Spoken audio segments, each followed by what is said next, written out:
जय हिंद।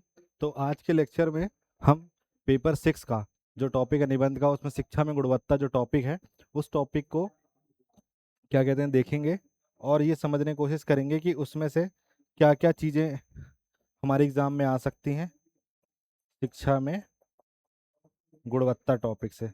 तो इसमें क्या देखेंगे भाई, जो हम पहले से देखते आए हैं कि इंट्रोडक्शन देखेंगे, फिर जितनी आगे की बॉडीज है उसको देखेंगे कि उसमें क्या क्या चीज़ें ऐड ऑन करना और कैसे जो हमने न्यू एजुकेशन पॉलिसी 2020 का ऐसे लिखा है उससे अलग इस ऐसे को लिखना है। और इसमें जो हमारी हिस्टोरिकल चीज़ें उन सबको कवर करना है। तो इसका एक इंट्रो अगर आप बनाएंगे, तो अगर आप इसका इंट्रो बनाते हैं, जैसे एक कोशिश करते हैं कि इसमें होगा क्या क्या, तो सबसे पहले इसमें आपका क्या मिलेगा, इंट्रो मिलेगा, जिसमें हम अच्छी सी भूमिका बनाएंगे। ठीक है। अच्छी सी भूमिका बनाने के बाद हम क्या करेंगे कि एक हम बैकग्राउंड डिस्कस करेंगे कि पहले क्या होता था, अब क्या हो रहा है, ये सब चीज़ें डिस्कस करेंगे। इसके बाद इसमें क्या देखेंगे हम कि कौन कौन से और विचारक हैं जिन्होंने शिक्षा के बारे में अच्छे विचार दिए, कैसे शिक्षा होनी चाहिए। मोस्टली हम यहाँ पे जो इंडियन हैं उनकी बात करेंगे, जैसे मान लीजिए महात्मा गांधी हो गए, रविंद्रनाथ टैगोर हो गए, इन सबको फोकस करेंगे। इसके अलावा इसमें हम देखेंगे कि क्या क्वालिटी क्या है, ठीक है, या कैरेक्टरिस्टिक्स क्या, विशेषताएं क्या है। अच्छी गुणवत्ता मतलब शिक्षा में गुणवत्ता का मतलब क्या है, गुणवत्ता का मतलब क्या है, और शिक्षा का मतलब क्या होता है ये भी समझेंगे।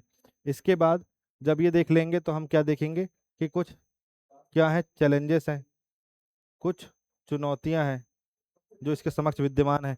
तो उन चुनौतियों को समझने की कोशिश करेंगे।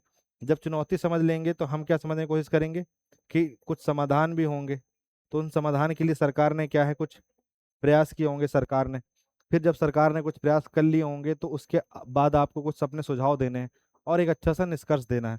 तो इसका जो मैं इंट्रो आपको बताना चाह रहा हूँ वो इंट्रो कुछ ऐसा होगा कि कहानी समझिए कि जैसे शिक्षा में गुणवत्ता टॉपिक है, ठीक है। मान लीजिए जीवन में शिक्षा का महत्व ऐसा कुछ आ जाए, तो आप क्या लिखेंगे तो इस सारे पर्सपेक्टिव आप सॉल्व कर सकें।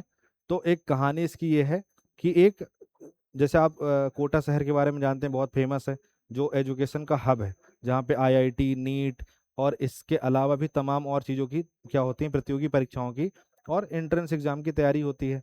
तो हर साल लाखों बच्चे वहाँ पढ़ने जाते हैं, 22 लाख के आसपास, तो 25 लाख के आसपास नीट के ही शिक्षार्थी हैं। तो वहाँ पे अच्छी बड़ी संख्या में छात्र जो है पढ़ने जाते हैं। अब क्या होता है, कुछ सफल हो जाते हैं और कुछ असफल हो जाते हैं। जो सफल हो जाते हैं वो तो निकल गए आईआईटी में एमबीबीएस करने या अपना पीजी करने निकल गए।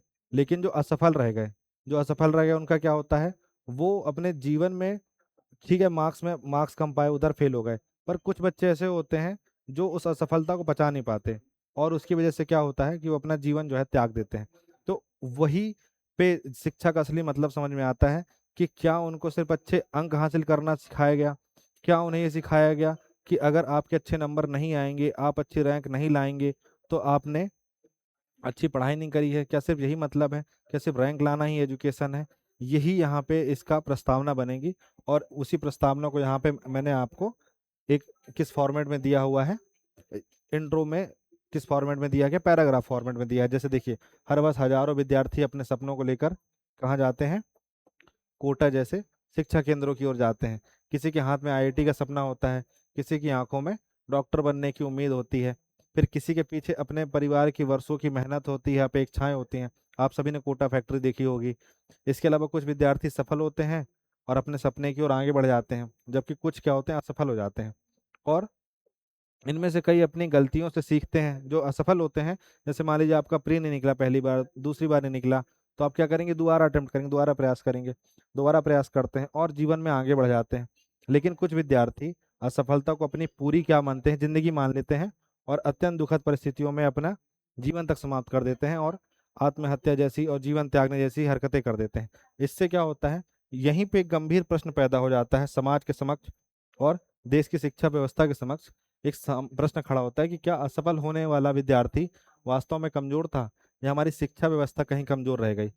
उसे हम यह नहीं सिखा पाए कि जीवन केवल एक परीक्षा, एक अंक या एक प्रवेश परीक्षा का नाम नहीं है। मतलब कोई सर्टिफिकेट में जो आपके नंबर है, मतलब कि the marks of certificate, paper of certificate can't decide my future, ऐसा होता बोलते हैं ना। तो यदि शिक्षा व्यक्ति को सफलता के लिए तैयार करती है, लेकिन असफलता को स्वीकार करने, उसे सीखने, मानसिक रूप से मजबूत करने, बनने और जीवन के वास्तविक अर्थ को समझने की क्षमता नहीं देती तो उसकी गुणवत्ता पर विचार करना आवश्यक हो जाता है। यहीं से शिक्षा में गुणवत्ता का वास्तविक प्रश्न शुरू होता है। तो यहीं पे हमने क्या देखा कि हजारों बच्चे कोटा जा रहे हैं, लाखों बच्चे कोटा जा रहे हैं पढ़ाई करने। आप किसी भी शहर का नाम ले सकते हैं, पर मैं कोटा, दिल्ली इन सब का इसलिए इस्तेमाल कर रहा हूँ क्योंकि हब टाइप का है। इसके बाद वहाँ जाते हैं, कुछ पास हो जाते हैं, कुछ आगे बढ़ जाते हैं, जो फेल हो जाते हैं अपनी गलतियों से सीखते हैं और दोबारा प्रयास करते हैं। पर कुछ ऐसे होते हैं जो नहीं सीख पाते और क्या होते हैं, वो अपने जीवन को त्याग देते हैं। इसकी वजह से क्या होता है, एक शिक्षा व्यवस्था के समक्ष एक प्रश्न खड़ा होता है कि क्या हमारी शिक्षा व्यवस्था ऐसी थी कि उसको ये नहीं सिखा पाई कि आपको सिर्फ एक अच्छे अंक लाना यही बस जीवन का हिस्सा नहीं था, आपको ये भी हिस्सा था जीवन का कि आप ये सीख पाए कि चुनौतियों से कैसे लड़ सकें। तो यहीं पे शिक्षा में गुणवत्ता का वास्तविक प्रश्न शुरू होता है। अब हम देखेंगे कि ये हमने अभी तक समझ गए क्या कि शिक्षा में गुणवत्ता में जो इसका इंट्रो लिखेंगे वो कैसा होगा। अब यहाँ पे हम देखेंगे कि कुछ हमारी मतलब जो एंशियंट, अब एक बैकग्राउंड डिस्कस करेंगे कि एंशियंट टाइम पे हमारी एजुकेशन सिस्टम कैसी थी। क्या हम आज तब भी ऐसे पढ़ाते थे क्या जैसे आज पढ़ा रहे हैं? क्या हमारी क्वालिटी, एजुकेशनल क्वालिटी अच्छी नहीं थी क्या? तो अब देखते हैं कैसी थी हमारी प्राचीन समय में। तो देखिए फोकस किया जाता था कि शिक्षा का उद्देश्य क्या होता था। शिक्षा का उद्देश्य होता था सिर्फ रोजगार प्राप्त कराना नहीं होता था, इसमें चरित्र का निर्माण करना, आत्मज्ञान, नैतिकता, सामाजिक दायित्व, जीवन का समग्र विकास, इन सब पे उसको जोर दिया जाता था कि उसका ज्ञान भी उसको देना है, उसका चरित्र भी निर्माण करना है, उसको आत्मबोध मतलब कि उसको सेल्फ नॉलेज, सेल्फ अवेयरनेस सिखानी है, फिर उसको कर्तव्य सिखाने हैं। इन सब से मिलकर शिक्षा बनती थी। इसके बाद गुरुकुल व्यवस्था होती थी, तो विद्यार्थी गुरु के आश्रम में रहकर शिक्षा प्राप्त करते थे। शिक्षा में गुरु शिष्य का व्यक्तिगत संबंध होता था, अनुशासन और दैनिक जीवन के अनुभवों का महत्वपूर्ण स्थान होता था। ठीक है। इसके बाद आप देखेंगे कि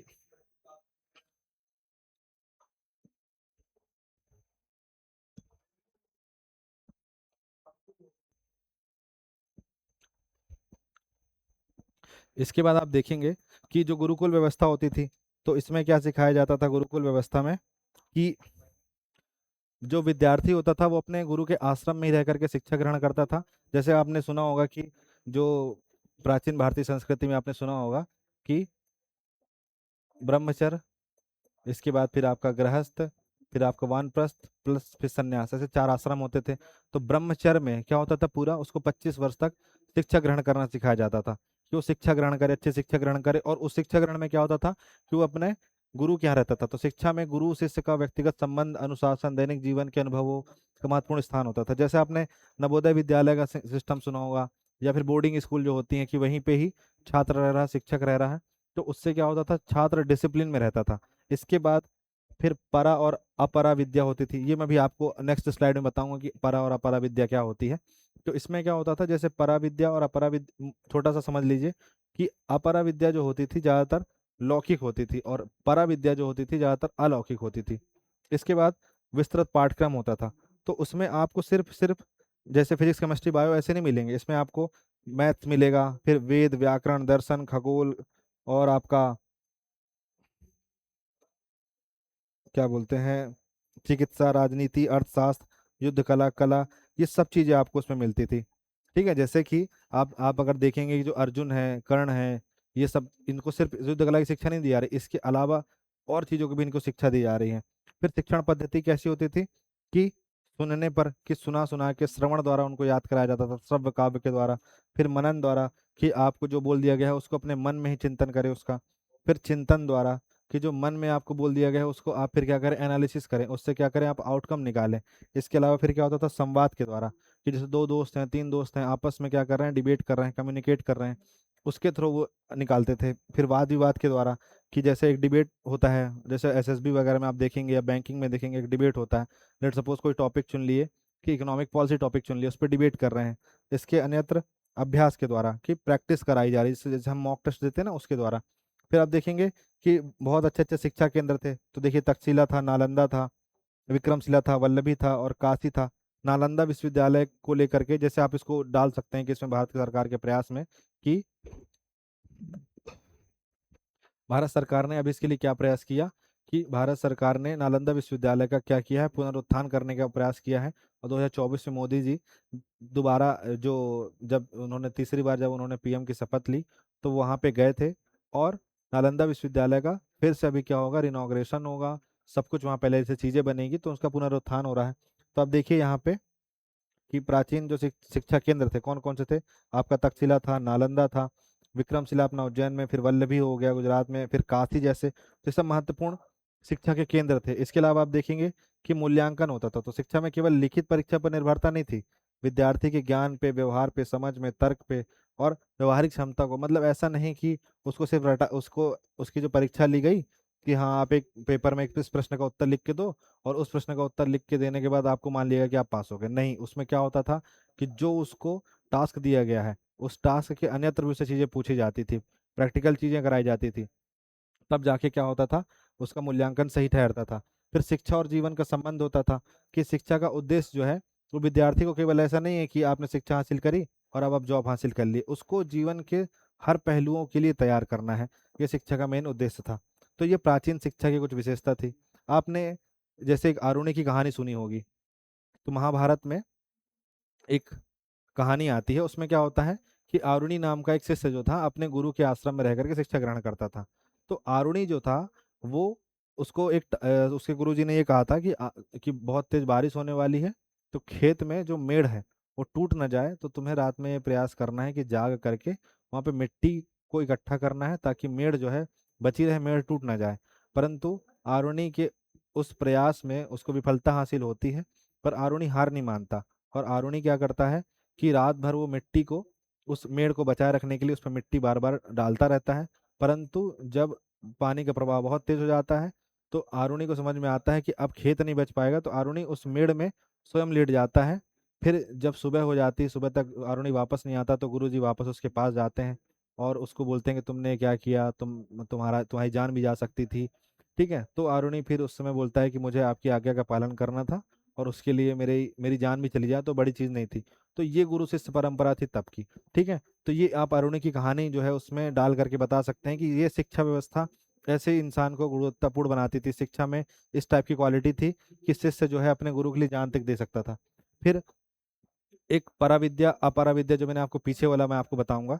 तो पराविद्या में क्या होता है, देखिए जैसे अपराविद्या है, ठीक है, अपराविद्या में क्या होता है कि नैत लौकिक एवं व्यवहारिक ज्ञान, जैसे कि मान लीजिए कि इसमें क्या होता है, व्यक्ति को ज्ञान सूचना जैसे विज्ञान, गणित, भाषा, तकनीक, प्रबंध आदि का अध्ययन करता है। ठीक है, जैसे आप नॉर्मल अध्ययन करते हैं, आपने बीएससी किया, बीकॉम किया, बीबीए किया, बीए किया, ठीक है, इंजीनियरिंग की, बीटेक किया, ये सब किया आपने।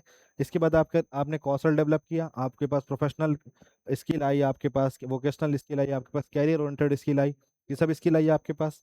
फिर उसके बाद आप इसको क्या कर रहे हैं, जीवन में अपने उपयोग कर रहे हैं। कैसे उपयोग कर रहे हैं, पैसा कमाने के लिए उपयोग कर रहे हैं।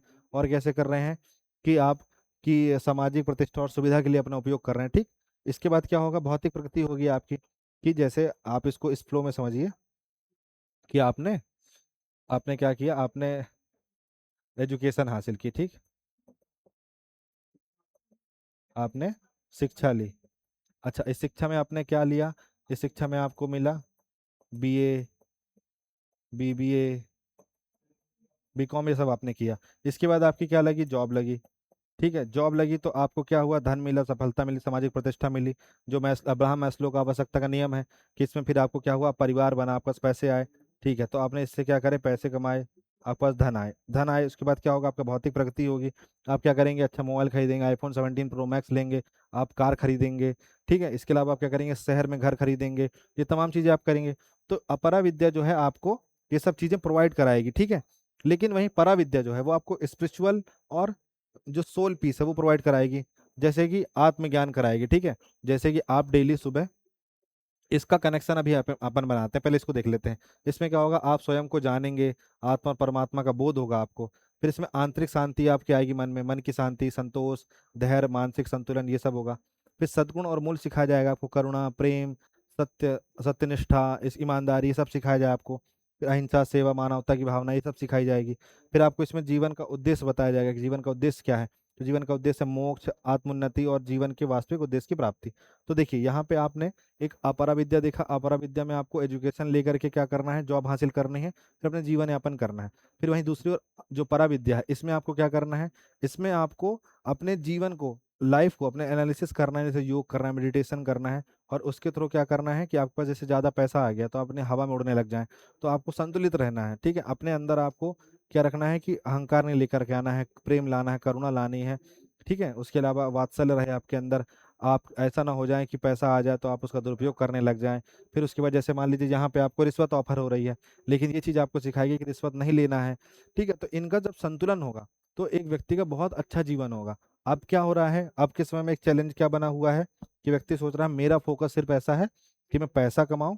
ठीक है, जैसे इसमें क्या होगा आपको कि अच्छी नौकरी मिलेगी, धन मिलेगा, सम्मान मिलेगा, भौतिक सुख सुविधा मिलेगी, सफल और व्यवस्थित जीवन होगा।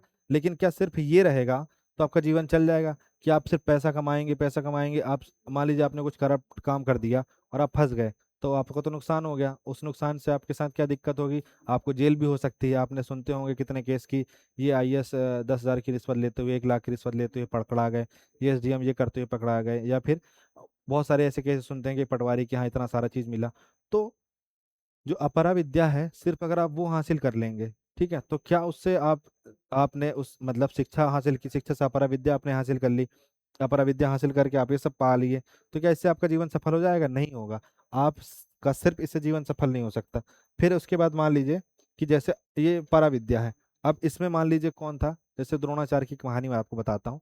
जो द्रोणाचार्य थे, तो द्रोणाचार्य और जो द्रौपदी थे, उनके पिताजी जो द्रुपद थे, ये दोनों बहुत अच्छे मित्र थे। तो जिस गुरुकुल में ये दोनों शिक्षा ग्रहण करते थे, तो वहां पे क्या हुआ था, जब ये छोटे थे तो इनके बीच एक करार हुआ था।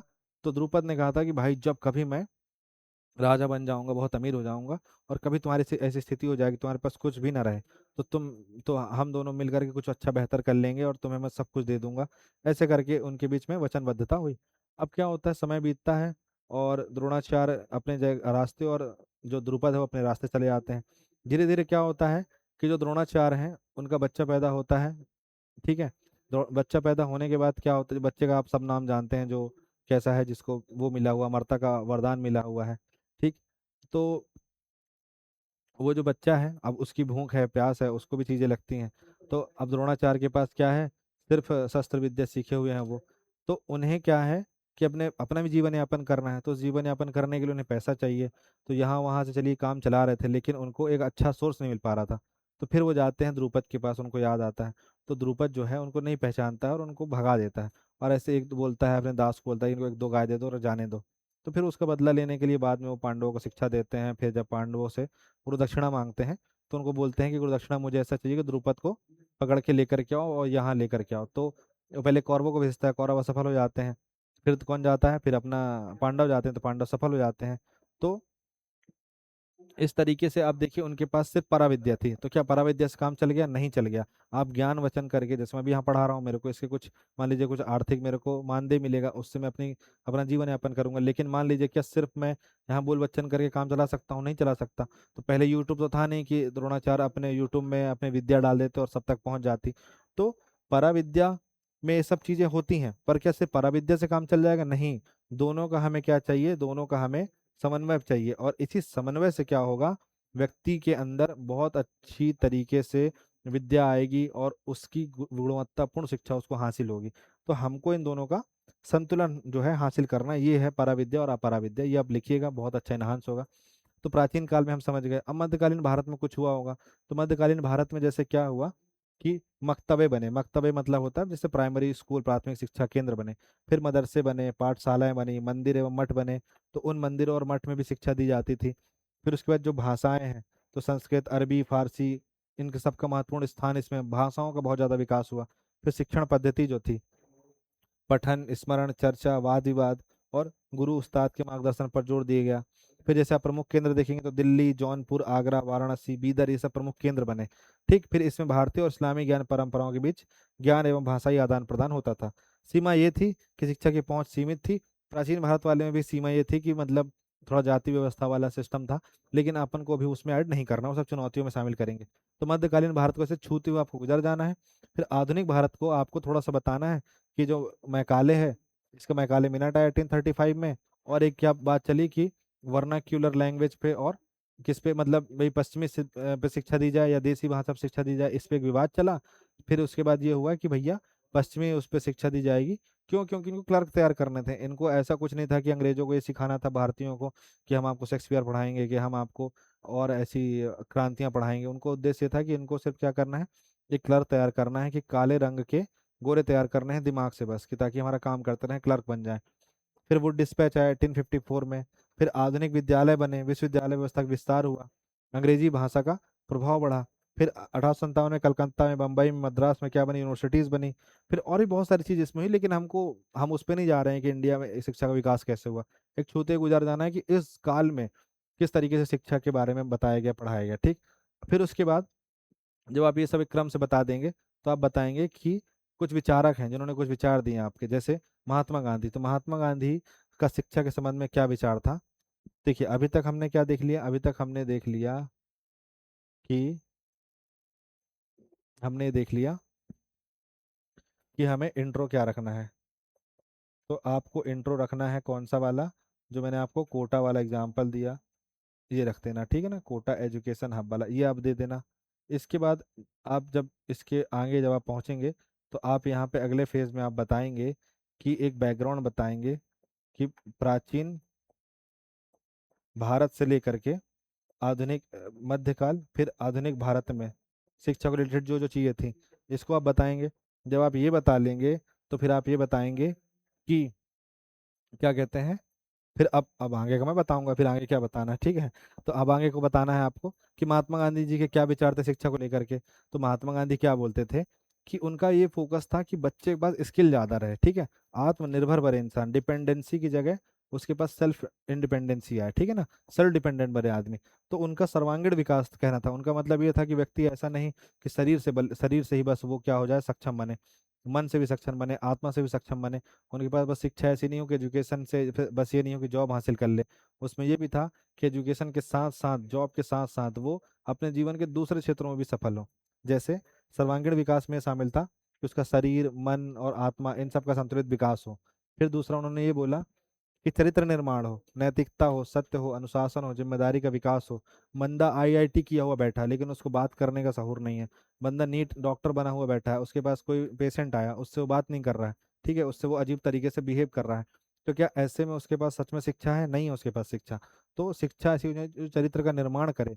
शिक्षा ऐसी होनी चाहिए जिसको जो उसके अंदर करुणा, सत्यनिष्ठा, ईमानदारी, इन सब का विकास करे। फिर नई तालीम, तो शिक्षा को जीवन और उत्पादक कार्य से जोड़ने वाली शिक्षा होनी चाहिए। इसके बाद लर्निंग बाय डूइंग, मतलब कार्य एवं अनुभव के माध्यम से सीखना चाहिए उसको। खेल खेल में ही आप चीज़ें सिखा दें, गिनती उसको नॉर्मल ऐसे ही सिखा दें, ऐसा नहीं कि आप उसको गिनती सिखा रहे हैं, रटा रहे हैं। फिर उसके बाद कौशल बेस्ड शिक्षा, कि जैसे मान लीजिए कि किसी घर में बढ़ई का काम होता है, लोहार का काम हो रहा है, सोने का काम हो रहा है, तो वो उन कौशल को सीखे, ठीक है, ऐसा नहीं, मतलब जरूरी शिक्षा के साथ साथ उस कौशल पे भी ध्यान दे। तो कौशल आधारित शिक्षा। इसके अलावा आत्मनिर्भरता, तो शिक्षा व्यक्ति को स्वावलंबी बनाए। ऐसा नहीं कि अगर कोई टेलरिंग का, जैसे आप देखिए, अगर एक टेलर ही होता है, आप देखिए उसको सिलाई से ज़्यादा वो ऑल्टरिंग जो करता है। जैसे मान लीजिए कोई 300 रुपये का कपड़ा खरीदा, 300 रुपये कपड़े में 50 रुपये, अगर उसको ऑल्ट्रेशन कराने आपको 30 से 50 रुपये ले लेगा। उस कपड़े का 10% आपसे उसने ले लिया, दिन भर में ऐसे वो कितने कपड़े का लेता होगा, और उसमें उसको पूरे कपड़े सिलने भी नहीं है, एक शर्ट का 300 रुपये लेगा वो, और ऐसे 6 छोटी छोटी शर्ट को ऑल्टरिंग कर देगा बस, तो उसके उसको 300 500 रुपये मिल जाते हैं। तो आप समझिए कि वो उसको स्वावलंबी बना रही है। ऐसा नहीं है कि व्यक्ति सिर्फ शिक्षा हासिल किया तो उसको सिर्फ ऐसी जॉब का मतलब, हम सिर्फ जॉब का मतलब क्या समझते हैं, हमारी लगता है आईआईटी निकल जाए, नीट निकल जाए, आईएएस निकल जाए, पीएससी निकल जाए, यही हमारे लिए जॉब का मतलब, लेकिन ये सिर्फ जॉब का मतलब ये नहीं है। फिर उसके बाद श्रम की गरिमा, तो शारीरिक श्रम को शिक्षा का सम्मानजनक हिस्सा बनाना, ये सब चीज़ें शामिल है। फिर वही मातृभाषा में शिक्षा, ताकि मातृभाषा भी प्रमोट हो।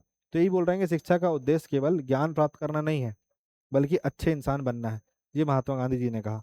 फिर उसके बाद इसको देखिए, जब तक मैं पानी पी लूँ।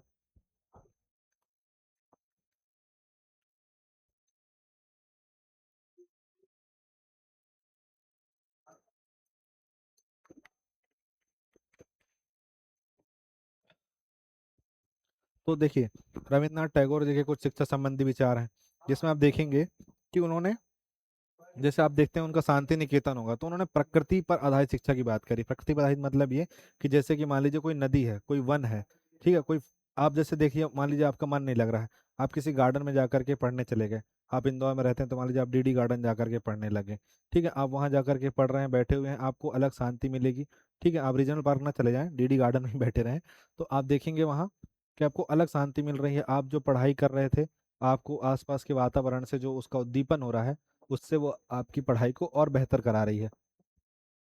तो यही ये कहते थे कि प्रकृति और खुले वातावरण में जो है सीखने पर जोर दिया उन्होंने। तो ये इनके जो शिक्षा केंद्र है वो नदी के किनारे, वनों के किनारे ऐसे होते थे। ठीक है, अब ऐसा भी नहीं कि घोर जंगल में जाके पढ़ा रहे हैं अमेजोन के और एनाकोंडा ही खा जाए आकर के, ऐसा नहीं। स्वतंत्र शिक्षा मतलब भय एवं अनावश्यक बंधनों से मुक्त लर्निंग एनवायरनमेंट। जैसे गांधी जी का क्या कहना था कि जो बच्चे के साथ हिंसा होनी चाहिए, मतलब थोड़ा बहुत मारपीट होना चाहिए, वो उसको उसको सिर्फ उसके लिए इसलिए होना चाहिए, सुधार के लिए होना चाहिए, अपने फ्रस्ट्रेशन मिटाने के लिए नहीं, कि मम्मी की पापा से लड़ाई हो गई, जब पापा की मम्मी से लड़ाई हो गई तो बच्चे को धो दिया, अपना फ्रस्ट्रेशन उतार दिया, नहीं। उसको अनुशासनात्मक बनाने के लिए, उसको अनुशासन में लाने के लिए उसके साथ बस व्यवहार करना चाहिए। और ये भी इतना नहीं मार मार के उसको, कि मार मार के उसका भरता बना दे, समान तरीके से।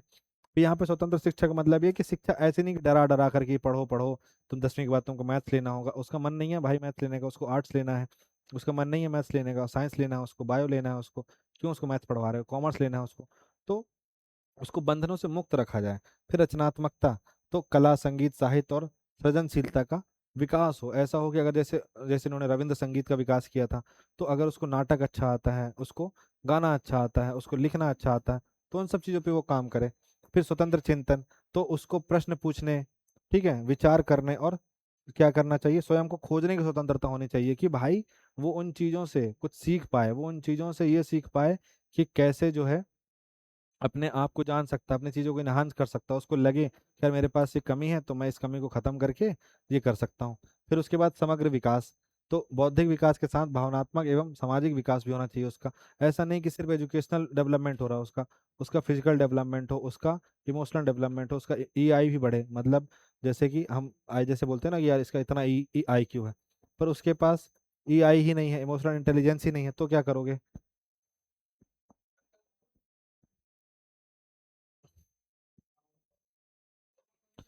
पर्दा लगा दो, पर्दा, पर्दा लगा देना भैया, पर्दा लगा देना, है ना। फिर उसके बाद तो जीवन से जुड़ी शिक्षा, तो शिक्षा केवल पुस्तकी ज्ञान तक सीमित न रहे, मतलब वो अपने जीवन में और क्षेत्रों से भी सीखे, जैसे और क्षेत्रों से सीखे, जैसे कि मान लीजिए कि वो अपने घर से निकलता है और स्कूल तक जाता है, उस रास्ते में उसको बहुत सारी चीज़ें मिलती हैं, तो एक ऑब्जर्वर होना चाहिए। ऐसा नहीं कि वो घर से निकलता है स्कूल तक पहुंचता है उसको बीच का कुछ भी नहीं पता, तो अच्छा ऑब्जर्वर होना चाहिए, ठीक। मानवतावाद एवं विश्व बंधुत्व, तो इसमें उसको शिक्षा में ये नहीं होना चाहिए कि उस शिक्षा में उसको क्या, मतलब वो शिक्षा सीखे और उसका विकास ही ना हो, और वो ह्यूमैनिटी के बारे में ना सोचे, ग्लोबल के बारे में ना सोचे। जैसे जो स्वदेशी आंदोलन हुआ था, तो इनका ऐसा कहना था कि स्वदेशी आंदोलन के विरोध में थे रविन्द्रनाथ टैगोर जी। इनका ऐसा था कि ग्लोबल नेशनलिज्म की बात करते थे, ग्लोबल नेशनैलिटी की बात करते, कि जो राष्ट्रीयता हो वो कैसे होनी चाहिए, वैश्विक होनी चाहिए। विश्वग्राम की बात ये भी करते थे, मैकलुहान से पहले ये उन्होंने विश्वग्राम के बारे में बोला था, ठीक है। फिर प्रकृति और मानव में सामंजस्य होना चाहिए, शिक्षा मनुष्य को अपने परिवेश और उससे जोड़ती है, परिवेश एवं विश्व से जोड़े। तो इस तरीके से इनको, मतलब इसमें आपको मोटा माटी फोकस करना है कि नेचर बेस्ड शिक्षा, फिर स्वतंत्र शिक्षा, फिर रचनात्मक शिक्षा, फिर स्वतंत्र चिंतन वाली शिक्षा, इन चीज़ों को आपको ज़्यादा फोकस करना है, ठीक है। इसके अलावा हमें देखना है कि कुछ विशेषताएं होंगी इस गुणवत्तापूर्ण शिक्षा की। तो क्या विशेषताएं गुणवत्तापूर्ण शिक्षा की, पहली विशेषता ये है कि विद्यार्थी केंद्रित होनी चाहिए, मतलब गुणवत्तापूर्ण शिक्षा अगर दे रहे हैं तो ये चीज़ें उसमें दिखनी चाहिए, अगर ये चीज़ें नहीं दिख रही हैं तो वो गुणवत्तापूर्ण शिक्षा नहीं है। जैसे उसमें क्या दिखना चाहिए कि विद्यार्थी केंद्रित हो, मतलब कि जैसे कि एक कक्षा में मान लीजिए 10 विद्यार्थी हैं, ठीक है। इस 10 में से 5 जो हैं बहुत अच्छे पढ़ने वाले हैं, 3 तो एक्स्ट्रा ऑर्डिनरी हैं, मतलब 5 जो हैं थोड़े से कम अच्छे पढ़ने वाले हैं, 3 जो हैं अच्छे पढ़ने वाले हैं, और 2 जो हैं बहुत एक्स्ट्रा ऑर्डिनरी हैं। तो क्या इन सबको एक जैसे पढ़ाना चाहिए, नहीं पढ़ाना चाहिए।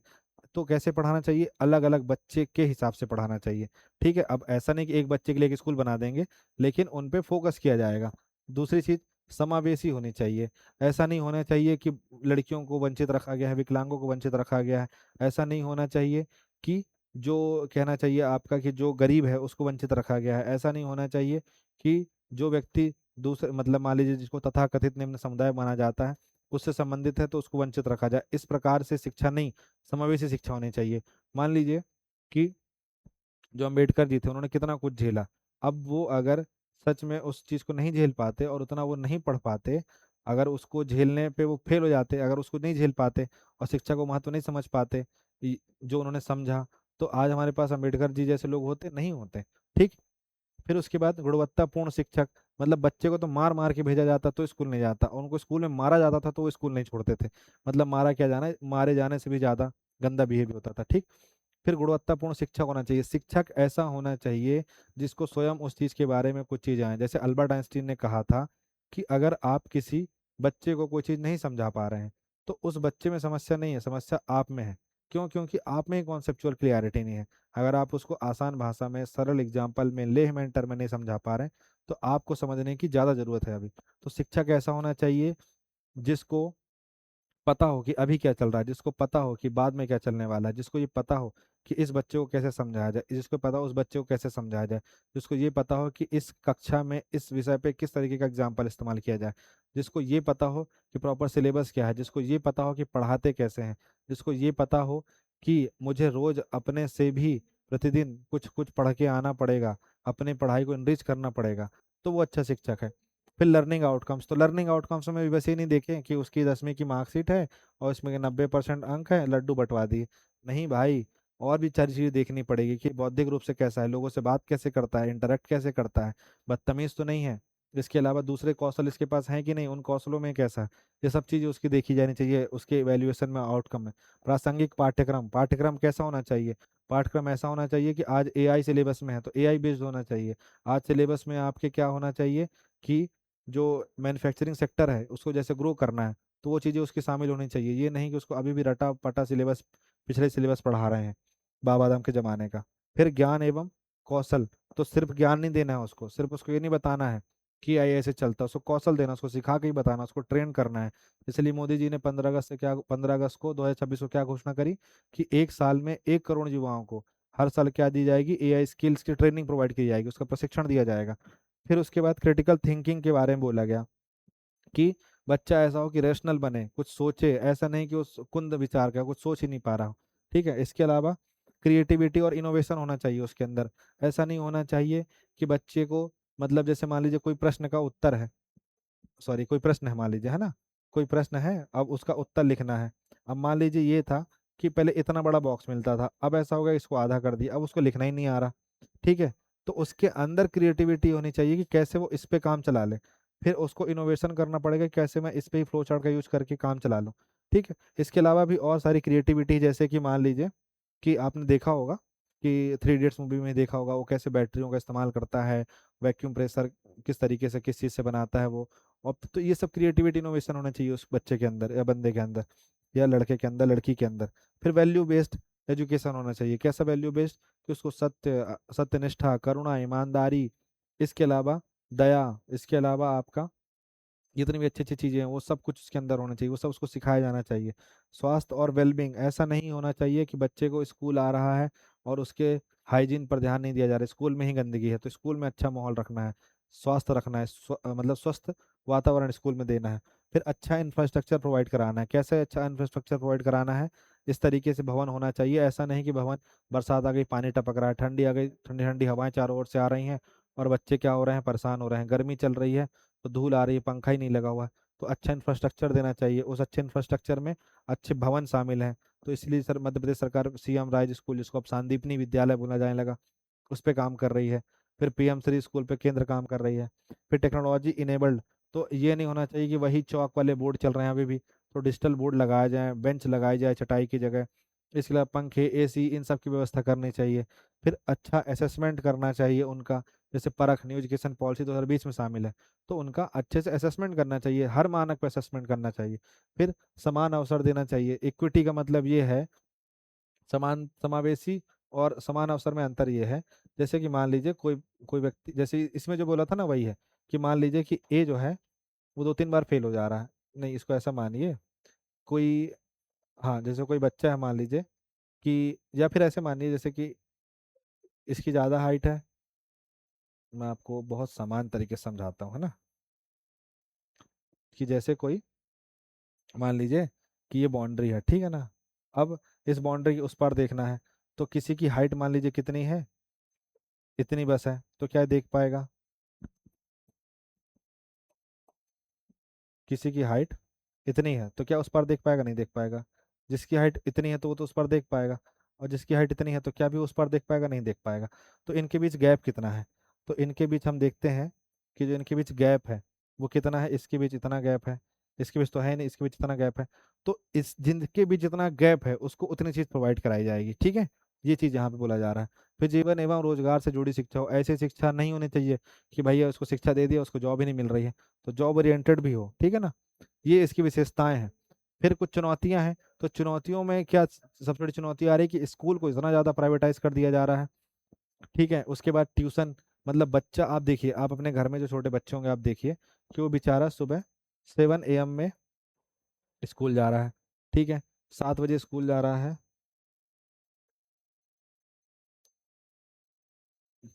सुबह 7 बजे वो स्कूल जा रहा है। इसके लिए उसको कितने बजे उठना पड़ेगा, कम से कम उसको 6 बजे तो उठना ही पड़ेगा बेचारा, अगर नहा के भी नहीं गया तो, ठीक है।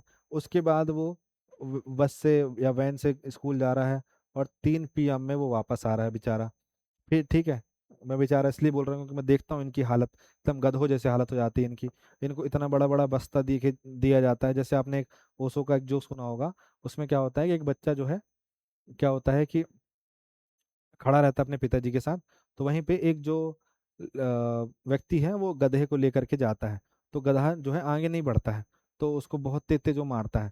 तो वो बच्चा जो अपने पिताजी से पूछता है कि पिताजी कि ये गधा जो है ये क्यों नहीं जा रहा है आगे, क्यों नहीं बढ़ रहा है आगे। तो बोलता है कि पता नहीं बेटा कि क्यों नहीं बढ़ रहा है आगे। तो बच्चा बोलता है मैं बताऊं, तो बोलता है बता बेटा, तो बोलता है कि मुझे ऐसा लग रहा है कि इसको स्कूल लेके जा रहा है, ठीक है। तो इस तरीके से स्थिति उनकी कर दी जाती है, इतने बड़े बड़े उनके बैग में कॉपी दे दी जाती, 5 5 5 कॉपी रफ, 5 कॉपी फेयर, और दूसरी पता नहीं एक्स्ट्रा करिकुलम की क्या क्या चीजें रख दी जाती हैं। उनका बैग ही 10 किलो का हो जाता है, वजन ही बेचारों का 20 25 किलो है, ठीक। फिर उसके बाद वो आते हैं, 3 बजे आए, फिर बेचारे 1 घंटे कुछ खेले कूदे, कुछ भी नहीं करे 1 घंटे तो वो, फिर 4 बजे से उनके माँ बाप उनको फिर बस्ता पकड़ा के भेज देंगे ट्यूशन पढ़ने, जाओ दीदी के यहाँ जाओ, भैया के यहाँ जाओ, तो वहाँ ट्यूशन पढ़ रहे हैं। अब ट्यूशन पढ़ के बेचारा कितने बजे ट्यूशन पढ़ लिया, अब 6 बजे या 7 बजे फुर्सत हुआ, अब इतने समय तक में तो अंधेरा हो गया, अब वो क्या खेलेगा कूदेगा। फिर वो मम्मी पापा का फोन चलाएगा, दादा दादी का फोन चलाएगा, बुआ चाची का फोन चलाएगा, ठीक है। फिर उसके बाद बेचारा मार पीट खा करके 5, मतलब 9 बजे 10 बजे 11 बजे जब बेसो हो जाएगा फिर सुबह उठ जाएगा। तो उसके लिए अपने पास जीवन में समय बचा कुछ नहीं बचा, ठीक है। तो ये ट्यूशन जो है, ट्यूशन पढ़ाने वालों की दिक्कत नहीं है, जो स्कूल है, स्कूल ने जब अच्छी शिक्षा नहीं दी तो ट्यूशन का इजाद हुआ, कोचिंग का इजाद हुआ। तो इन्हें स्कूल में ही ऐसी व्यवस्था देनी चाहिए ना कि ये सब पैदा ही नहीं हो। अब वहाँ मोदी जी कह रहे हैं कि ऑनलाइन कोचिंग प्रोवाइड कराएंगे, किसको, कॉम्पिटेटिव एग्जाम वालों को, एंट्रेंस एग्जाम वालों को। यहाँ एक और संदीपनी स्कूल और PM श्री स्कूल खोल रहे हैं कि इनको ऐसा हाईटेक बनाया जाएगा कि प्राइवेट स्कूल जैसी चीजें दी जाएगी। तो फिर आपको ऑनलाइन कोचिंग देने की जरूरत ही क्या पड़ रही है, ठीक। दूसरा, ये कोचिंग जो है स्कूल टाइप, मतलब बच्चा स्कूल में पढ़ रहा है फिर उसको कोचिंग में पढ़ा रहे हैं, कोई मतलब का नहीं। फिर कंपटीशन, इतना ज़्यादा कंपटीशन बढ़ा दिए गए हैं कि अगर आप compete नहीं करोगे, कंपटीशन नहीं चलोगे, इससे मतलब ये बना दिया कि इससे ज़्यादा नंबर लेके आने हैं, शर्मा जी के लड़के ज़्यादा नंबर लाने हैं, वर्मा जी के लड़के ज़्यादा नंबर लाने हैं, यही बस करके रख दिया है। फिर या वर्मा जी की लड़की से ज़्यादा नंबर लाने हैं, शर्मा जी की लड़की से ज़्यादा नंबर लाने हैं। बेचारे को उसी में स्ट्रेस दे दिए गए, उसका मन नहीं लग रहा है ना, अब्बा नहीं मानेंगे, उसको समझ में नहीं आ रहा, पढ़ो पढ़ो पढ़ो, उसको मार मार के सिखाया जा रहा है, नहीं समझ में आ रहा उसको बेचारे को, ठीक है। उसको फोटोग्राफर बनना है, उसको इंजीनियरिंग करवा रहे हैं। फिर उसके बाद मार्क्स, मार्क्स ओरिएंटेड एजुकेशन हो गई, भाई तेरे कितने मार्क्स है, अरे मेरे तो 70 आए, अरे यार मेरे तो 60 ही आए, अरे तू तो पागल है, तू तो गधा है, ठीक है। उसके 90% आए, अरे भाई तेरे को पता है उसके इतने नंबर आए। वो इसी में ही मतलब उलझे हुए, ये नहीं देख रहे हैं वो कि जिसने 90 नंबर लाए या जिसने 60 नंबर लाए, इनके बीच और दूसरा गैप कितना ज़्यादा बड़ा है, ठीक। तो ये जो है हालत कर दी गई है एजुकेशन की। अब इसमें कुछ और चुनौतियां हैं जो उसके अलावा, तो सबसे पहले चुनौती क्या है कि शिक्षकों की कमी है और गुणवत्ता में अंतर है। आप इसको 2 मिनट इसको देखिए, मैं आता हूँ।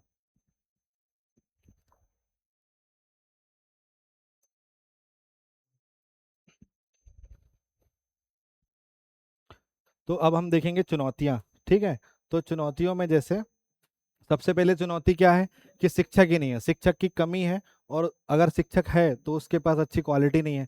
फिर उसके बाद लर्निंग आउटकम्स कैसे हैं, कमजोर है, कि मतलब जो बच्चा है उसके पास फंडामेंटल न्यूमेरल लिटरेसी ही नहीं है। इसके अलावा रटने की प्रवृत्ति, और उसको कैसी शिक्षा दी जा रही है कि परीक्षा केंद्रित शिक्षा दी जैसे कि मान लीजिए आपका कैसी शिक्षा हो रही है, क्वार्टरली एजुकेशन हो रहे हैं, हाफ ईयरली एग्जाम हो रहे हैं, और फिर ईयरली एग्जाम हो रहे हैं, तो उनको बस उसमें पास होने की शिक्षा दी जा रही है कि आप इसको पास हो जाओ बस, ठीक है। फिर स्कूलों के इंफ्रास्ट्रक्चर में असमानता है, कहीं कहीं स्कूल बहुत अच्छी क्वालिटी के हैं, कहीं कहीं स्कूल ऐसे हैं कि भवन से पानी टपक रहा है। फिर कुछ विद्यालयों में आप देखेंगे कि पढ़ने की व्यवस्था नहीं है, जो ब्लैक बोर्ड है उसी में ही बहुत ज़्यादा दरारें आ पड़ी, शिक्षक पढ़ा ही नहीं पा रहा है। फिर उसके बाद चौक तक की व्यवस्था नहीं है। इसके अलावा अटेंडेंस रजिस्टर तक शामिल नहीं है, चटाई तक नहीं है बैठने के लिए, बेंच तो छोड़ दीजिए। तो ये सब एक गैप है।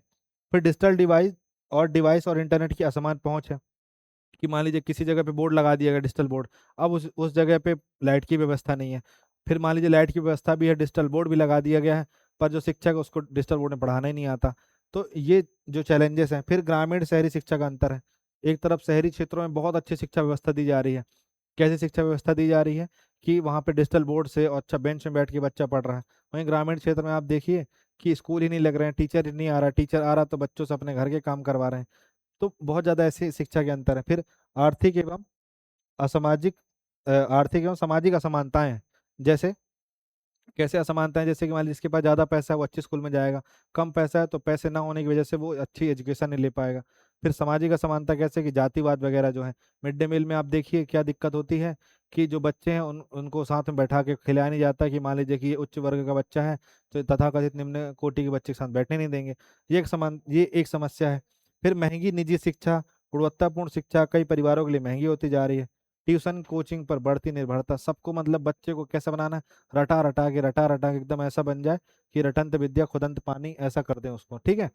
फिर कोचिंग कल्चर और कॉम्पिटिटिव प्रेशर, इतना मतलब कोचिंग कल्चर बना के रख दिया, मतलब ऐसा है कि जैसे समझिए कि ये कोई फैक्ट्री है, इसमें कोचिंग कोई फैक्ट्री लगती है, उस फैक्ट्री में घुसेंगे उधर से आईएएस बन के निकल जाएंगे, डॉक्टर बन के निकल जाएंगे, ऐसा नहीं होता है। ठीक। फिर स्कूल एजुकेशन का कमर्शलाइजेशन ऐसा बना दिया गया है। जैसे ड्रेस है, ठीक है। अब भाई, दो भाई हैं, एक भाई 11वीं क्लास में, मान लीजिए एक भाई 7वीं क्लास में, एक 8वीं क्लास में। दोनों के शारीरिक मापदंड में बहुत अंतर तो होगा नहीं, ठीक है। तो जब उनके जो क्या होंगी, बुक्स होंगी 7वीं क्लास वाले भाई की, वो 6वीं क्लास वाला ले लेगा, ठीक है ना। तो 6वीं क्लास वाला किसी और को दे देगा। लेकिन अब ऐसा कर हर साल सिलेबस बदल दे रहे हैं, हर साल कुछ ना कुछ नई चीजें डाल दे रहे हैं। इसके अलावा क्या कर दे रहे हैं, ड्रेस बदल दे रहे हैं हर साल। कहाँ तक खरीदेंगे आप, अगर एक कपड़ा लिए हैं वो उसका साइज एक्स्ट्रा स्मॉल है, बच्चे ने लिया है, तो कम से कम वो 3-4 साल चला सकता है ना, एकदम ऐसा तो नहीं होगा एक्स्ट्रा स्मॉल से सीधे एक्स्ट्रा लार्ज में पहुंच जाएगा वो। तो ये सब चीज़ों का बोझ। इसके अलावा एक्स्ट्रा करिकुलर एक्टिविटी कराना, मतलब बिना मतलब के कुछ भी एक्टिविटी करवाते हैं जिनका कोई सर पैर नहीं होता। तो उन सब चीज़ों से क्या होता है, ये सब तरीके पैसे ऐंठने के कैसे और नए तरीके पैदा किए जाएं कि पैसे ऐंठ लेकर फीस नहीं बढ़ा सक रहे हैं, तो ठीक है। फिर उसके बाद दिखाएंगे स्कूल में, अपने प्रोस्पेक्टस में दिखाएंगे कि ये चीज़ हमारे यहाँ, ये चीज़ें हमारे यहाँ, स्विमिंग पूल है, जिम है, हमारे यहाँ बच्चों को म्यूजिक पढ़ाया जाता है, ये है वो है। पता चला कि उस चीज़ का टीचर भी नहीं है। फिर बाद में पता चल रहा है कि वो टीचर है भी तो आ नहीं रहा है। बाद में पता चला कि टीचर आ भी गया और वो जो इंस्ट्रूमेंट है वही काम का नहीं है। तो ये सब तमाम चीज़ें होती हैं। फिर पाठ्यक्रम और रोजगार के बीच गैप है। ऐसा सिलेबस बना के रखे हैं कि डिमांड में, जिस चीज़ की डिमांड है मार्केट में, उस चीज़ को लेकर के वो कुछ दे ही नहीं रहे। तत्पश्चात वोकेशनल एवं प्रैक्टिकल एजुकेशन की कुछ कमियां हैं, असेसमेंट सिस्टम की कमजोरियां हैं, मेंटल हेल्थ एवं एकेडमिक स्ट्रेस की समस्या है, फिर ड्रॉप आउट और अटेंडेंस की समस्या है, फिर भाषा और लर्निंग एनवायरनमेंट की चुनौती है। सब आप देख लेना, बहुत सारी चुनौतियां हैं, आपको पता ही है। आप देखना, आप इसको कैसे ब्रेन स्टॉर्मिंग किया करें कि आपके छोटे भाई, आपके भांजा भांजी, आपके जो और भतीजी हैं, भतीजा हैं, इन सबको अपने चारों ओर देखिए, नहीं होगा कोई तो पड़ोसी ही होगा, ठीक। नहीं तो स्वयं आपके जीवन में ऐसा घटित हुआ होगा, वही सब लिखिए, वही सब चैलेंजेस हैं। अब चैलेंजेस बता दिए तो कुछ सरकार के कुछ काम बता देते हैं। तो देखिए, आपने स्कीम सब पढ़ रखी है, मैं यहाँ आपको स्कीम्स याद कराने नहीं आया हूँ, मैं आपको बस इतना बता रहा हूँ, इन इन चीज़ों को लिख देना, ऐसे लिख देना। कैसे लिख देना, ऐसे लिख देना कि देखिए, पहले बता देना कि कोई एक्ट है भाई साहब क्या, है ना, तो कोई एक्ट बता देना। अगर कोई योजना है तो योजना बता देना, ठीक है। अगर कोई पॉलिसी है तो पॉलिसी बता देना। अगर कोई कार्यक्रम है तो कार्यक्रम बता देना। अगर कोई अभियान है तो अभियान बता देना। अगर कोई एनजीओ उस पर काम कर रहा है तो वो बता देना, ठीक। ये सब चीज़ें आपको बतानी पड़ेगी, इस तरीके से आप इसको विभाजित करके बताइएगा। अब मैं यहाँ आपको क्या बता रहा हूँ, जैसे आपने बताया राइट टू एजुकेशन, ठीक है, यह आरटीआई, ये एक्ट है। तो राइट टू एजुकेशन एक्ट से 2009 से मिला, ठीक है ना। तो इसमें क्या है, 25% एक कोटा निर्धारित होता है प्राइवेट स्कूलों में, जो गरीब बच्चे वहाँ पे जा करके शिक्षा ग्रहण कर सकें, ठीक। दूसरा, न्यू एजुकेशन पॉलिसी 2020, भाई साहब चलिए, चल क्यों नहीं रहे हैं आप तो देश का विकास हो गए, ठीक। तो न्यू एजुकेशन पॉलिसी 2020, इसमें ओवरऑल रिफॉर्म प्रोवाइड कराना है, ठीक है। पढ़ा चुका हूँ पिछली वीडियो में, आप देख सकते हैं उसको। अब इसमें ये नहीं कि शिक्षा में गुणवत्ता न्यू एजुकेशन पॉलिसी पूरा लिखने जाए। फिर समग्र शिक्षा, स्कूल सिस्टम को सुधारना है। पीएम श्री ऐसे क्वालिटी स्कूल्स बनाने हैं जो मॉडल बने, ठीक है ना। कैसे मॉडल बने कि ऐसे प्राइवेट स्कूल में जिस तरीके से शिक्षा दी जाती है उस तरीके की चीज़ें यहाँ प्रोवाइड की जाएं।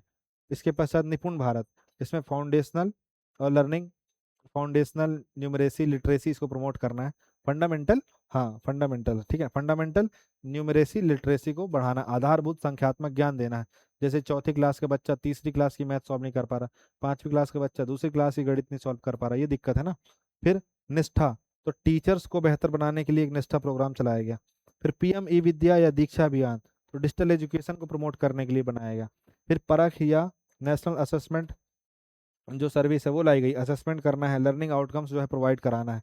फिर पीएम पोषण, तो इसमें जो आईसीडीएस थी उसके तहत मिड डे मील जो स्टार्ट हुआ था वही चीज़ 2018-19 में पीएम पोषण हो गया। तो इसमें न्यूट्रिशन देना है उनको, मतलब ऐसा नहीं कि बच्चा को पोषण है तो पढ़ेगा ही क्या बेचारा, भूखे पेट भजन ना होए गोपाला। तो बिना बेचारे को न्यूट्रिशन के कैसे वो भजन कर पाएगा, मतलब शिक्षा ग्रहण कर पाएगा। फिर स्वयं है, तो हायर और डिजिटल लर्निंग प्रोवाइड कराता है ये। तो ये जो है कुछ पहले हैं, सॉरी कुछ पहल हैं जिनको आप जो है कुछ आप भी अपने से इसमें शामिल कर सकते हैं। हमने बहुत सारी पढ़ी होगी, कस्तूरबा बालिका ग्राम विद्यालय है, फिर उसके बाद आपका नवोदय विद्यालय है। इसके अलावा आपका क्या कहना चाहिए, जो जैसे एनईपी 2020 लिखे, तो फिर आप 1986, 1992 इसमें जो संशोधन हुआ, 1968 ऐसे भी लिख सकते हैं। तो आप ये देख लीजिएगा, ठीक है, ये मैंने आपको पिछली वीडियो में सिखा दिया। अब यहाँ पे संदीपनी विद्यालय के बारे में थोड़ा बता दूं मैं। तो मध्य प्रदेश सरकार जो है बहुत अच्छा काम कर रही है इस चीज़ में, संदीपनी विद्यालय में कैसे काम कर रही है कि मध्य प्रदेश सरकार की संदीपनी विद्यालय योजना, जिसे पहले सीएम राइज कहा जाता था, अब इसका संदीपनी विद्यालय नाम हो गया, ठीक है ना। इसका उद्देश्य सरकारी स्कूलों में निजी स्कूलों जैसी उच्च स्तरीय आधुनिक सुविधाएं जो है ये प्रोवाइड करानी है, ठीक है। अब इसकी मुख्य विशेषता क्या है, इसकी मुख्य विशेषता ये है कि आधुनिक बुनियादी ढांचा जो है, स्मार्ट क्लासरूम, उन्नत विज्ञान, कंप्यूटर लैब, ये सब और समृद्ध पुस्तकालय, ये सब प्रोवाइड करना है। फिर जो समग्र विकास है, तो शिक्षा के साथ साथ जो है आपको खेल में, कला में, संगीत में, योग में, कौशल में, इन सब पे जोर देना है। फिर इसके बाद जो निःशुल्क सुविधाएं हैं क्या, तो पात्र विद्यार्थियों के लिए मुफ्त परिवहन दिया जाएगा, किताबें दी जाएगी, यूनिफॉर्म दिया जाएगा, और उनको क्या दिया जाएगा, और उनको स्कॉलरशिप भी प्रोवाइड की जाएगी।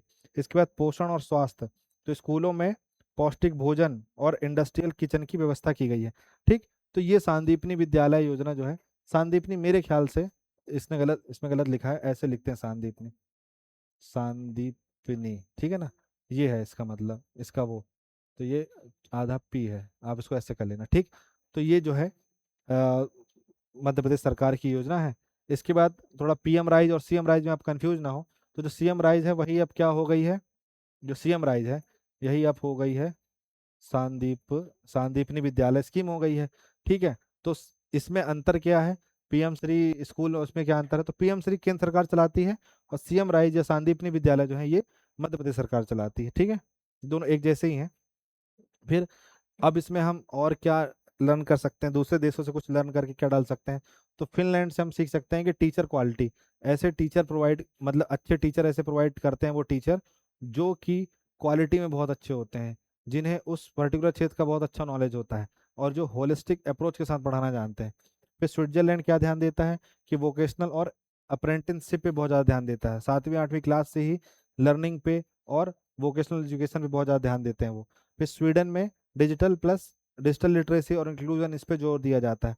नॉर्वे जैसा वेलबींग और इक्वालिटी, मतलब कि उसके सामाजिक, राजनीतिक, आर्थिक हर पहलू पे ध्यान दिया जाता है, उसके स्वास्थ्य पे ध्यान दिया जाता है, उसके स्वास्थ्य को इन्हांस करके और फिर उसको इक्वालिटी एजुकेशन दिया जाता है। फिर जर्मनी क्या इंडस्ट्री और एजुकेशन की लिंकेज पे ध्यान देती है। जैसे इसराइल है, ग्रेजुएशन प्लस रिसर्च, अगर मान लीजिए आपने बीटेक किया और आपने बीटेक करने के बाद आपको किसी पर्टिकुलर चीज़ में आपके पूरे सेमेस्टर से या पूरे 4 साल का जो आपने बीटेक किया उसमें से कुछ एक चीज़ निकाल के उस पर आपको रिसर्च करके शोध करके उनको देना पड़ेगा, तब जाके वो आपको डिग्री प्रोवाइड कराएंगे, ठीक है। इंडिया जैसे नहीं है यहाँ की कॉलेज नहीं गए शिवानी पढ़ के इंजीनियरिंग कर लिए, ठीक है। तो ये सब हम सीख सकते हैं दूसरे देशों से, और हम उनको क्या सुझाव दे सकते हैं कि हमें स्कूल को मजबूत करना है, ना कि कोचिंग को।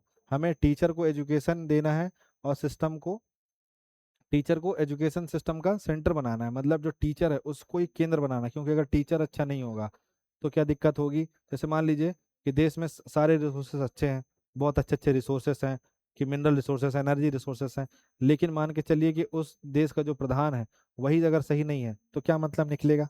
तो वही कह रहा है कि टीचर को जो है एजुकेशन सिस्टम का सेंटर बनाना है। फिर लर्निंग आउटकम आधारित शिक्षा, तो बच्चे ने कितना पढ़ा है ये नहीं, बच्चे ने कितना सीखा है इस पे ध्यान देना है। फिर हर बच्चे को इंडिविजुअल लर्निंग असेसमेंट, इस पे ध्यान देना है। फिर मेंटल हेल्थ को एजुकेशन का हिस्सा बनाना है, काउंसलिंग करनी है, उससे पूछना है कि भाई तूने आज कितना पढ़ा, कल तूने कितना पढ़ा, ये सब चीज़ें देखनी है। फिर उसके बाद education plus skill plus apprenticeship, इसका जो गैप है ये खत्म करना है। फिर लोकल नॉलेज और जो मॉडर्न नॉलेज है ये भी उसको प्रोवाइड कराना है। फिर इंडस्ट्री, यूनिवर्सिटी, इन सब की पार्टनरशिप करनी है। फिर डिजिटल टेक्नोलॉजी को इक्वलाइजर बनाना है। फिर पेरेंट टीचर कम्युनिटी पार्टनरशिप की शिक्षक जो है घर घर जाए। जैसे सरस्वती स्कूल में क्या होता था, जो वहाँ पढ़ते थे तो जो गुरु जी होते थे, आचार्य जी होते थे, ये सब स्कूलों में जाते थे। ये स्कूलों से मतलब बच्चों के घर घर जाते थे, उनसे पूछते थे कि आपका बेटा जो है इधर नंबर कम आ रहे हैं तो घर में ऐसे कोई दिक्कत तो नहीं है, ठीक है, या उसको स्कूल में नंबर कम आ रहे हैं उसको तो और ज़्यादा घर में बताते थे कि ऐसी समस्या है, इसको आप देखिए। तो उनका भी उसमें जो है वो योगदान मांगते थे। फिर एग्ज़ाम रिफॉर्म, तो एग्ज़ाम में हमें मेमोराइजेशन, रट्टा करने की जगह कॉन्सेप्ट में, एप्लीकेशन में, क्रिटिकल थिंकिंग में। मान लीजिए मैं ये जो आपको बोर्ड बना के दिया, इस बोर्ड में मैंने आपको जो ये स्लाइड बना के दी, ये मैं एकदम पैराग्राफ में रख देता, आपको समझ में आता, आपका दिमाग खराब हो जाता, आप लगता है हटाओ यार इसको क्या बढ़ा रहा है ये, ठीक है, भले मैं आपको कितनी अच्छी चीज़ बताता, लेकिन अगर प्रेजेंटेशन खराब होती तो आप किनारे कर देते। इसलिए मैं दोनों मिक्स करके लाता हूँ कि आप मेरे को पसंद भी करें ना पसंद भी करें। फिर स्पोर्ट्स, आर्ट, लिटरेचर को कोर एजुकेशन में स्थान देना है, ठीक है ना। ऐसा नहीं जैसे कि जो लोग क्या करते हैं एजुकेशन में अच्छा काम कर रहे हैं उनको स्पोर्ट्स में भी भेजना है, जो स्पोर्ट्स में अच्छा काम कर रहे हैं उनको भी एजुकेशन में रोल दिलाना है। ये सब चीज़ें मिक्सअप करनी है। फिर रूरल ट्राइबल एजुकेशन पर जोर देना है और स्कूल इंफ्रास्ट्रक्चर बेहतर करना है। तो जो चुनौतियां थी ना उन्हें कोई सही कर दो तो सजेशन बन जाएगा, वे फॉरवर्ड बन जाएगा। अब हमें क्या बताना है, अच्छा सा निष्कर्ष बताना है, ठीक है। तो इसको आप एक बार देख लो, मैं पढ़ देता हूँ इसको, ठीक है, हाईलाइट कर देता हूँ कुछ चीज़ें। जैसे विकसित भारत 2047, ठीक, आत्मनिर्भर भारत, ठीक है, फिर विश्व गुरु, इसके बाद गुणवत्तापूर्ण मानव संसाधन, ठीक, ज्ञान कौशल नवाचार मानवीय क्षमता, ठीक है, तर्कशील कुशल रचनात्मक नैतिक उत्तरदायी नागरिक, ठीक है, फिर आत्मनिर्भर भारत, आत्मनिर्भर अर्थव्यवस्था, नवाचार रहित विकास, विश्वगुरु की भूमिका, और समृद्ध संसाधन राष्ट्र को शक्ति दे सकते हैं लेकिन हाँ, ठीक है, ये सब कीवर्ड आप देख लो। क्या बोल रहा है ये कि विकसित भारत 2047 आत्मनिर्भर भारत और विश्वगुरु बनने का लक्ष्य केवल आर्थिक वृद्धि या प्राकृतिक संसाधनों की समृद्धि से प्राप्त नहीं किया जा सकता। इसके लिए सबसे महत्वपूर्ण आवश्यक गुणवत्तापूर्ण मानव संसाधन की है।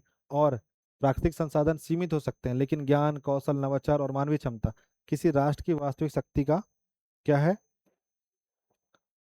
वास्तविक शक्ति बन सकती है। गुणवत्तापूर्ण शिक्षा व्यक्ति को केवल रोजगार योग्य नहीं, म- मतलब रोजगार योग्य बस नहीं बनाती बल्कि उसे तर्कशील बनाती है, कुशल बनाती है, क्रिएटिव बनाती है, उसे मोरल बनाती है, उसे रिस्पॉन्सिबल सिटीजन बनाती है। फिर यही मानव यही जो मानव पूंजी होता है, ह्यूमन रिसोर्स होता है, ये नई तकनीक डेवलप करता है, उद्यमिता हासिल करता है, शोध करता है, सामाजिक प्रगति को गति देता है। अतः यदि भारत को आत्मनिर्भर व्यवस्था, नवाचार आधारित विकास और विश्व गुरु की भूमिका प्राप्त करनी है तो शिक्षा में निवेश को सर्वोच्च प्राथमिकता देनी होगी। क्योंकि समृद्ध संसाधन राष्ट्र को शक्ति दे सकते हैं लेकिन गुणवत्तापूर्ण मानव संसाधन ही उस शक्ति को विकास में बदल सकते हैं, ठीक है। तो ये आपका निष्कर्ष हो जाएगा। और इसमें आपको एक चीज़ और डाल देनी चाहिए, आप इसमें कहीं पे भी SDG जो 4 है, ठीक है, ये आप ऐड कर देना इसमें, तो आपका जो ऐसे है पूरा कंप्लीट हो जाएगा। तो मुझे ऐसा लगता है कि मैंने इस ऐसे को जस्टिफाई कर दिया है। तो thank you so much for watching this video. Have a nice day.